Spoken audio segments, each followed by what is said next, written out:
So the first thing you're going to want to do is take your 2 paper plates and your pencil, and you are going to draw on the land designs for your earth. Now these don't have to be accurate with a map.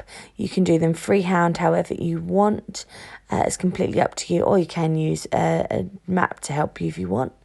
And you're going to draw the land designs out on both of the paper plates so that you have designs for both of them ready to paint. So I finished doing this one, then I'm going to do the other one as well.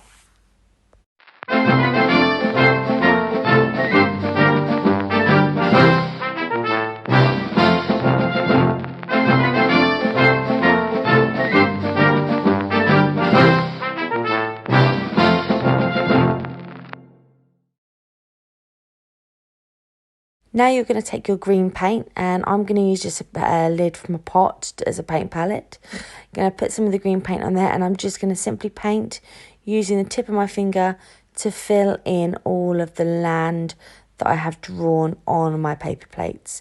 So I'm going to do that on both paper plates, colour them in completely.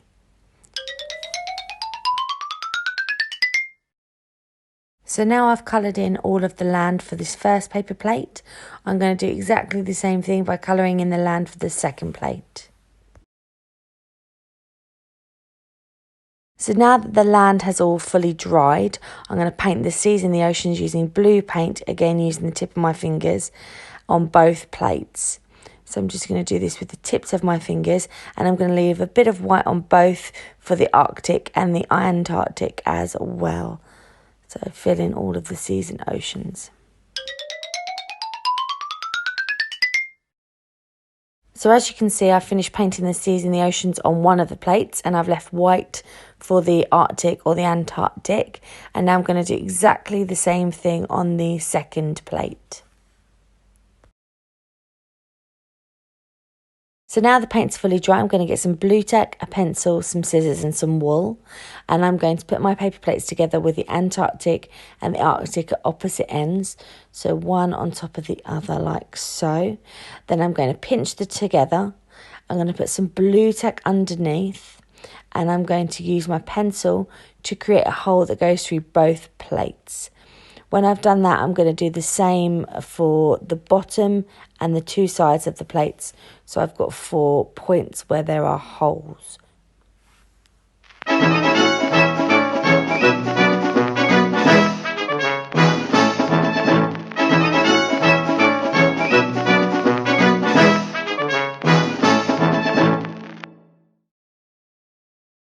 Okay, so now I'm going to cut out 4 small pieces of wool. So 1, 2, do 2 more, 3, and 4. And what I'm going to do is I'm going to use my pencil to help me, and I'm going to poke the piece of wool through both plates to tie them together. So I'm going to use that pencil to help me push it through.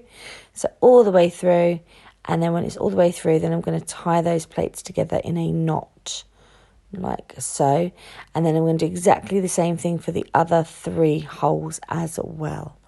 So tie that nice and tight, and it will keep the plates together and secure. So tie that like so. Okay, so now I've tied all 4 pieces together. I'm just going to cut off the extra bits of wool that I don't need anymore. Like so. Get rid of all those little extra pieces. Get those out of the way. And that piece there. And last one over here. Like so. Okay, so what you need now is one longer piece of wool that you're going to hang your earth up with. So I'm going to cut that like so. And I'm going to feed it through the hole where there is some white, because that's going to like resemble the Arctic, the North Pole. And that's going to go through the hole like we did with the other pieces of wool. And then I'm going to tie the pieces of wool together, but this time on the end, not tight against the plate. So I'm going to put a little knot in like so. And then I think I'm going to just cut off this extra little bit that I don't need. And then I can hang my plate up. And I've got myself a little hanging earth as well.